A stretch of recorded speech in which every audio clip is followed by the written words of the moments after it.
School পড়ুয়া ছাত্রীর সাথে খালি বাড়ি পাইয়া কাজের পোলা যে এই কাজটা করবো ভাই কল্পনাও করতে পারি নাই। দেখেন, স্কুল পড়ুয়া ছাত্রী সেই স্কুলে যাওয়ার জন্য তৈরি হচ্ছে, আর এইদিকে দেখেন কাজের ছেলে ঘরের দরজা খোলা পেয়ে কি করতেছে।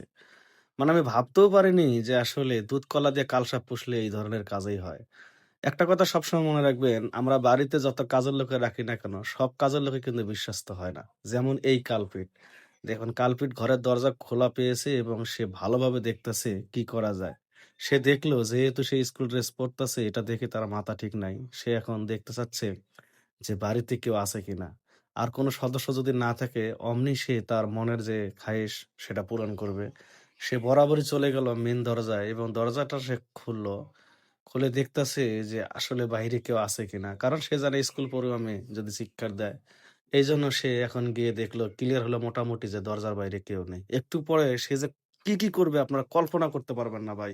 এইরকম কাজের লোক বাড়িতে রাখার আগে অন্তপক্ষে ১০ বার ভাববেন। কাজের লোক যেমন খারাপ আছে তেমন ভালো আছে। অন্তপক্ষে ভালো কাজের ছেলেটাকে ভালোভাবে সিলেক্ট করে তারপর বাড়িতে রাখুন। কারণ একটা কাজের ছেলেও কিন্তু আপনার বাড়ির একজন সদস্য। দেখেন, এ এখন সব দিকে দেখতেছে কেউ নেই। এখন সে বরাবরই চলে যাচ্ছে সেই রুমের দিকে, যে রুমে সেই তার স্কুল পড়ুয়া ছাত্রীটা স্কুলে যাওয়ার জন্য তৈরি হচ্ছে। এইজন্য বলি ভাই, আপনারা প্লিজ এই ভিডিওটা প্লিজ শেয়ার করে দিন। এখান থেকে অন্যজনে বুঝতে পারবে যে আসলে বাড়িতে কাজের লোক নিতে গেলে কিভাবে কাজের লোক নিতে হবে। কারণ দুধ কলা দিয়ে কালসাপ পুষলে এই ধরনের কাজই হবে। এর লেগে ভিডিওটা শেয়ার করে দেন, সবাই সচেতন হবে।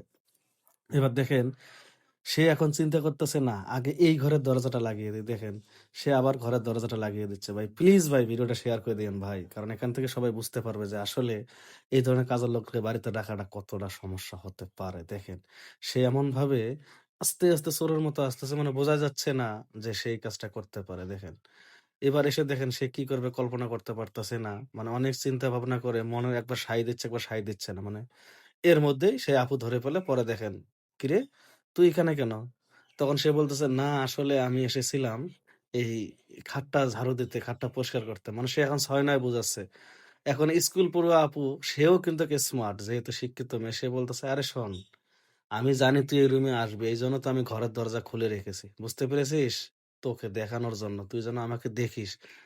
এখন দেখেন কাজের ছেলের আসল রূপ আস্তে বের হয়ে যাচ্ছে। সে বলছে, "সত্যি? আপনি এই ঘরের দরজা খোলা রেখেছেন শুধু আমার জন্য? মানে আমি যেন আপনাকে দেখি?" বলছে, "হ্যাঁ।" তখন দেখেন কাজের ছেলের আস্তে দেখেন কি কথাগুলো বের হয়। সে বলতেছে, "বিশ্বাস করবেন না, এই বাড়িতে আসার পর থেকে আপনাকে দেখার পর থেকে তো আমার মাথা ঠিকই নাই। আমি তো ছলে বলে কৌশলে আপনাকে খালি দেখি। যখন বাড়িতে কেউ না থাকে তখন সুযোগ খুঁজি কিন্তু পাই না।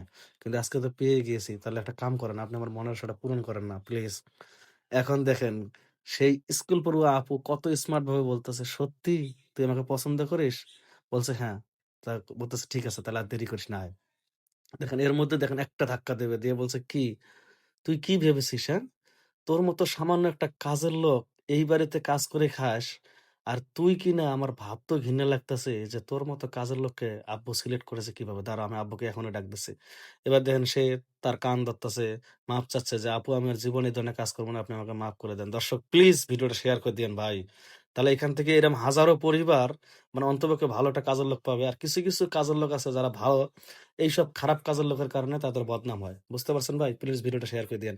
এখন দেন সে মাপ চাচ্ছে। এখন স্কুল পড়ুয়া আপু বলতেছে, "শোন, তুই আর জীবনে এরকম কাজ করবি?" সে বলতেছে, "না আমি আর জীবনে এই কাজ করব না। আপনার আব্বু-আম্মুকে বলেন না। এইবারের মতো আমাকে শেষ সুযোগ দেন। আমি আর জীবনে কখনো কোনদিন কারো দিকে খারাপ নজরে তাকাবো না।" এখন এই স্কুল পড়ুয়া আপু বলতেছে, "মনে থাকবে তো?" বলছে, "হ্যাঁ।" স্কুল পড়ুয়া আপু তাকে বলছে, "দেখ, তোকে আমি আমার নিজের বড় ভাই মনে করতাম। কিন্তু ভাবতেও পারিনি তুই এতটা নিচে নেমে গেছিস। যদি এরপরে কোনদিন এরকম করিস তাহলে একদম আমার আব্বু-আম্মুকে বলে এই বাড়ি থেকে তোকে বের করে দেব।" যদি ভিডিওটা ভালো লাগে ভাই প্লিজ শেয়ার দিয়েন। আর এখান থেকে অন্যজনে বুঝতে পারবে যে কাজের লোক ভালো দেখে রাখতে হবে। আল্লাহ হাফেজ।